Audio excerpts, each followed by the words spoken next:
नमस्कार। कल एक दोस्त से बात कर रहे थे तो उसने कहा कि आज के ज़माने में हमने नारी को किस तरह से पुरुष के बराबर का दर्जा दिया है। पहले के ज़माने में नारी को हो सकता है कि भाई पुरुष के बराबर नहीं मानते थे।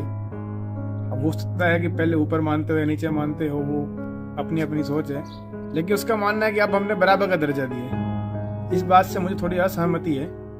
उस असहमति को मैं कविता के रूप में व्यक्त कर रहा हूं कि हम कहते हैं कि नारी को बराबर का दर्जा दिया है। कैसे दर्जा दिया है सुनिए। विचार अनसुने रही रही एक किनारी है।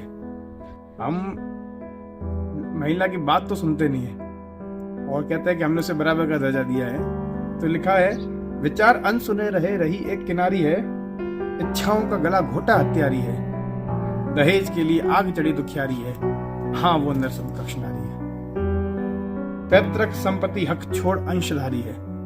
सरकार ने तो दर्जा दे दिया, बेटा बेटी एक समान, संपत्ति में भी बराबर का हिस्सा रहेगा। लेकिन आज भी हम देखते हैं कि लड़कियां अपने भाइयों के लिए संपत्ति में हक त्याग लिख कर दे देती है। तो उसके लिए लिखा है कि पैतृक संपत्ति हक छोड़ अंशधारी है, भले विचार रखे तो वो अभिचारी है, बलात्कार की भी उसकी जिम्मेदारी है, हाँ वो नरसंकक्ष नारी है। हम उसे कैसे बराबरी का दर्जा देते हैं? प्रॉपर्टी कहते हैं कि सरकार कहती है तुम ले सकती हो, वो कहती नहीं नहीं मेरे भाई को दे दो। अगर ओपन माइंडेड हो जाए तो हम तो उसे शब्द नहीं बोल सकते, उसका नीचा नीचा शब्द बोल देते हैं। अगर कहीं सुनते हैं कि किसी लड़की का बलात्कार हुआ है, तब भी यही कहते हैं कि गलती उसी की होगी, उस समय गई क्यों, वैसे कपड़े पहने क्यों, ऐसे लोगों के साथ गई क्यों। हम अपनी बेटी को बोल देते हैं, अपने बेटों को नहीं बोलते। और इस तरह हम कहते हैं कि भाई नारी को हमने पुरुष का दर्जा दिया।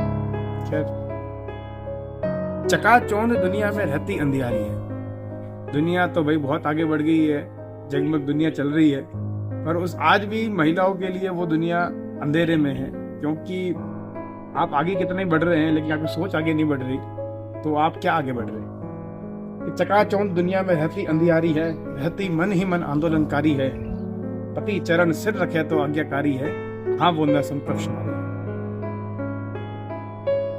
आज भी हम पत्नी से यही एक्सपेक्ट करते हैं कि वो पति की सारी बातें माने, उसकी सेवा करे। अब उस सोच के साथ हम कैसे कहें कि हमने नारी को बराबरी का दर्जा दिया? भाइयों में जो झगड़ा हो तो चिंगारी है, घर बिखरने संभलने की जवाबदारी है। आपने सुना ही होगा, लोग कहते हैं कि तुम्हारे भाई कभी अलग नहीं होते, शादी के बाद ही अलग होते हैं। तो ऐसा क्यों कहते हैं? शादी के बाद भाई तो भाई है। आप अगर उसकी पत्नी को अगर कारण आप उसको बताते हैं कि वो अलग हो रहा है, तो अलग पत्नी थोड़ी हो रही है, अलग तो भाई हो रहा है। फिर भी हम गलती की तो किसे बताते हैं कि गलती तो भाई पत्नी की है।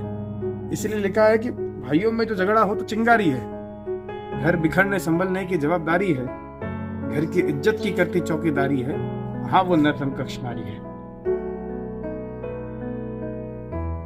लेकिन चलिए, ये तो वो सोच है जो हमने बताया कि लोग मान रहे हैं कि पुरुष के बराबर हमने महिला को रखा है, लेकिन हमको तो चाहिए तो वैसी जैसे हमने पुराने जमाने हमारी सोच हुआ करती थी। अगर आप पुराने जमाने की सोच को त्याग कर उससे बराबरी का दर्जा देने चाहते हैं तो ये चीज समझिए कि कमजोर नहीं, शक्ति की संचारी है, ऊपर वाले की बेहतरीन चित्रकारी है, नर दुर्गा चंडी रूप धरे अवतारी है, हाँ वो नरसंकक्ष नारी है।